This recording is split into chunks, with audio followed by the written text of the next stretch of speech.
یہ سوال ہے جی کہ روح کی کیا حقیقت ہے؟ کیا روز قیامت تک کے لیے تمام ارواح پیدا کی جا چکی ہیں، اور اگر کی جا چکی ہیں تو کہاں ہیں؟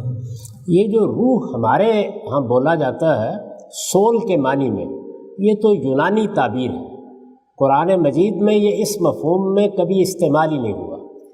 قرآن مجید کی تعبیر یہ ہے کہ یہ انسان جس کو ہم دیکھتے ہیں، اس کا قالب یا اس کا جسم یہ مٹی سے تیار ہوا ہے، بلکہ اس کا پورا پروسیس سورہ سجدہ میں قرآن نے بیان کر دیا ہے، اور یہ بتایا ہے کہ کئی نسلوں میں جا کر یہ تیار ہوا، اور جب پوری طرح تیار ہو گیا تو اس کے بعد اللہ تعالیٰ نے اس کو نفس بخشا ہے۔ نفس ہے قرآن مجید کی اصطلاح۔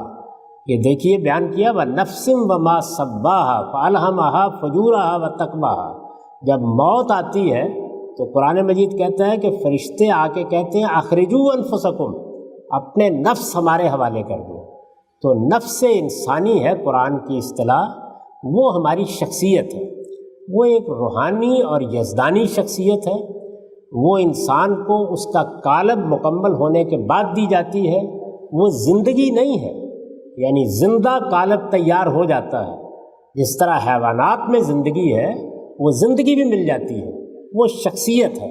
اس شخصیت کے دینے کے بعد قرآن کہتا ہے کہ تمہاری یہ سماعت جو ہے، یہ محض سماعت نہیں رہتی، یہ بصارت محض بصارت نہیں رہتی، یہ دیکھنے اور سننے کی صلاحیتیں، ان میں بصیرت پیدا ہو جاتی ہے، ان میں فہم پیدا ہو جاتا ہے، ان میں شعور در آتا ہے، اور اس کے نتیجے کے طور پر تم ایک اخلاقی وجود بن جاتے ہو، تمہارے اندر جمالیات کی حس در آتی ہے، تم عقلی فیصلے کرنے لگ جاتے ہو۔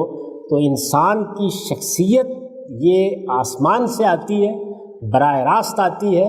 یہ آتی کیسے ہے؟ یعنی انسان کے جسم کے بننے کا تو پروسیس بیان کیا قرآن نے، پورا پروسیس بیان کیا، اور یہ بتایا کہ پہلے کیا ہوا، بعد میں کیا ہوا، اس کے بعد کیا ہوا۔ جب وہ پایہ تکمیل کو پہنچ گیا تو پھر کہا کہ اب وہ نفس اس کے اندر پھونک دیا جاتا ہے۔ یعنی جس طریقے سے ہم کسی چیز میں پھونک دیتے ہیں، بالکل اسی طرح ظاہر ہے کہ اس کی حقیقت تو ہم نہیں جانتے، وہ نفس ہمارے اندر آ جاتا ہے۔ جب وہ آتا ہے تو گویا وہ حیوان انسان بن جاتا ہے، اور پھر وہ دنیا میں رہتا ہے۔ تو یہ ہے حقیقت قرآن کے الفاظ میں۔ وہ جو پھونکنے کا عمل ہے، اس کو عربی زبان میں اگر ادا کریں تو وہ ہے نفخت فیہ من روحی، میں نے اپنی پھونک پھر انسان کے اندر پھونک دی، اور وہ جیتا جاگتا باشعور انسان بن گیا۔ تو یہ اس کی حقیقت ہے، اور قرآن مجید نے جتنی بات بتائی ہے وہ میں نے آپ سے عرض کر دی۔ باقی روح سول کے معنی میں یہ یونانی تعبیر ہے، یہ قرآن مجید کی تعبیر نہیں ہے۔ آپ اس کو دو حصوں میں تقسیم کر کے ہمیشہ سمجھ سکتے ہیں۔ انسان کا قالب یہ زندہ ہوتا ہے، یہ حیوانی وجود ہے، ایک حیوانی کی طرح اس کی نشو و نما ہوتی ہے، اس کے بعد یہ شخصیت آ جاتی ہے۔ بلکہ قرآن نے یہ بتایا ہے کہ اب بھی ماں کے پیٹ میں بالکل یہی پروسیس ہوتا ہے۔ جب حیوانی وجود کی تکمیل ہو جاتی ہے، زندہ حیوانی وجود کی، تو پھر اللہ تعالیٰ کی طرف سے وہ شخصیت اسے دی جاتی ہے، اور پھر وہ ایک جیتا جاگتا انسان ہو کر ماں کے پیٹ سے باہر آ جاتا ہے۔